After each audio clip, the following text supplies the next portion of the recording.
There's just something about a peach cobbler that says home. And today I'm going to show you how to make a peach cobbler from scratch. No shortcuts, no cake mix, all from scratch ingredients. And I'm going to show you how step by step. It is super easy and the results are amazing. So first, let's go over the ingredients you're going to need to make this. You're going to need some canned peaches. I always use, even if I canned them myself or am buying them in the store, I always use peaches in heavy syrup. This is a dessert dish, and the heavy syrup, which is sweeter, that just means that the syrup in them has more sugar in it, and it just makes the peaches sweeter. So I like to use peaches in heavy syrup. You can use the ones in fruit juice if you want, but I think the ones in the heavy syrup give a better result since this is a dessert dish. You're also going to need a half a stick of butter, or if you don't have it in sticks, it is 4 tablespoons of butter. I have 1 cup of white sugar, 1 cup of all-purpose flour, 3/4 of a cup of milk. I have 2 teaspoons of baking soda and a half a teaspoon of salt, and then some cinnamon for sprinkling on top.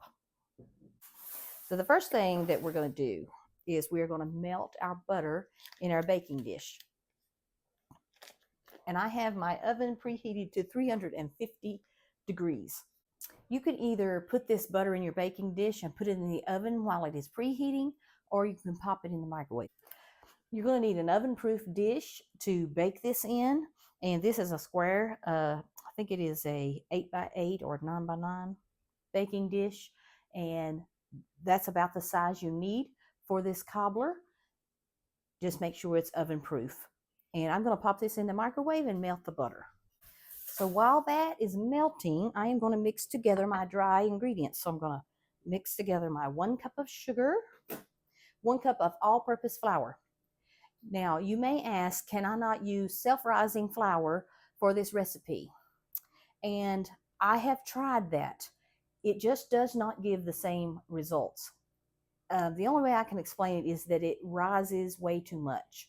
So I don't know the amounts of baking powder and salt that is in self-rising flour, but it works better if you use an all-purpose flour and the salt and add the baking soda and the salt yourself. But if you're in a pinch and you don't have all-purpose flour, you can make it with self-rising flour. Just know that it's going to rise a lot more, and you might need a bigger pan, or it may rise up out of your pan. We're going to add in our salt and our baking powder. I'm just going to mix that around a little bit. As you can see, our butter is all melted in the pan, and I'm just going to make sure it gets up on the edges of my pan.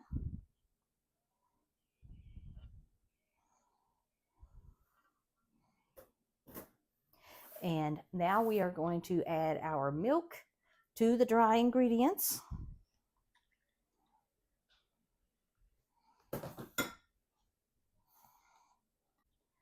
Mix that all together. Once you have that mixed together well, we're just going to pour it right over top of the butter in our pan.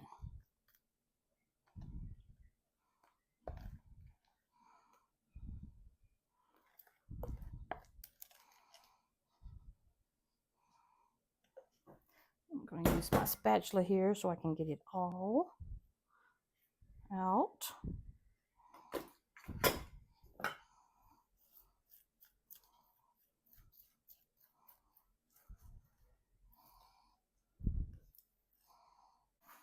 Now these are sliced peaches. I know when you're buying peaches, you can buy peach halves and diced peaches. Any of those can be used. If you're using the halves, you might want to cut them up a little bit. And sometimes I even cut up the sliced peaches, but you don't have to do that. So what we're going to do is we're just going to gently spoon the peaches along with the juice over the top of our batter.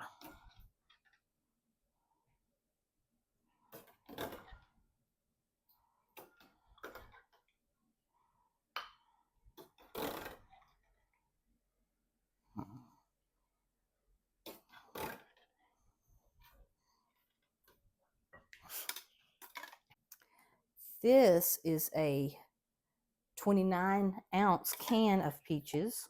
You could probably get by with a smaller can of peaches if you wanted to, and you just have less peaches. And because this is a large can, I am not going to use all of the juice. But if you're using a smaller can of peaches, you can just use all of the juice. But I saved back a little bit of the juice because I am using such a large can. Now, I'm going to place this in a 350-degree oven for about 30 minutes or so, and then we'll check it to see if it's done. I almost forgot, but before we pop this in the oven, we're going to sprinkle the top with cinnamon. And if you don't like cinnamon, you can definitely leave this off. And that's probably about a teaspoon if you need a measurement, but I just sprinkle it on top. And now we're going to pop it in the oven. Okay, I just want to show you guys we are 30 minutes into our bake on our cobbler, and we are not there yet. So I am going to set the timer for 10 more minutes, and then we'll check it again. It has been 10 more minutes, and it is looking really good, but I want it to get just a little more golden on top. So I'm going to let it go for 5 more minutes. Our cobbler is finally ready to come out of the oven, and it looks so delicious. Now, I always put my pan on top of another, like a baking sheet, because you never know when it's going to ooze over the top. And because I had a larger can of peaches, my pan is extremely full anyway. It also took a little longer to bake, and that was because of the extra peaches, which added liquid and made it larger. But it turned out beautiful. And what we're going to do is we're going to set this here, and we're going to let it cool for a few minutes, and then we will dish it up. Finally, we have allowed our cobbler to cool a little bit. You don't have to let it cool down completely, but you want it to cool a little bit and stop bubbling. And now we can dish some out and give it a taste. Now, cobblers are not like a cake. So they're not going to be dry on the inside. They are going to be very moist from the juice of the fruit. And that is what you want. You want it to be very moist and juicy on the inside. So see how delicious this looks. And we are going to top it with some Cool Whip.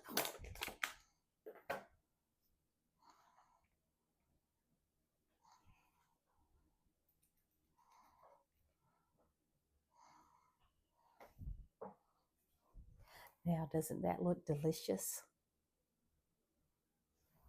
Now for the best part, we get to give this a taste.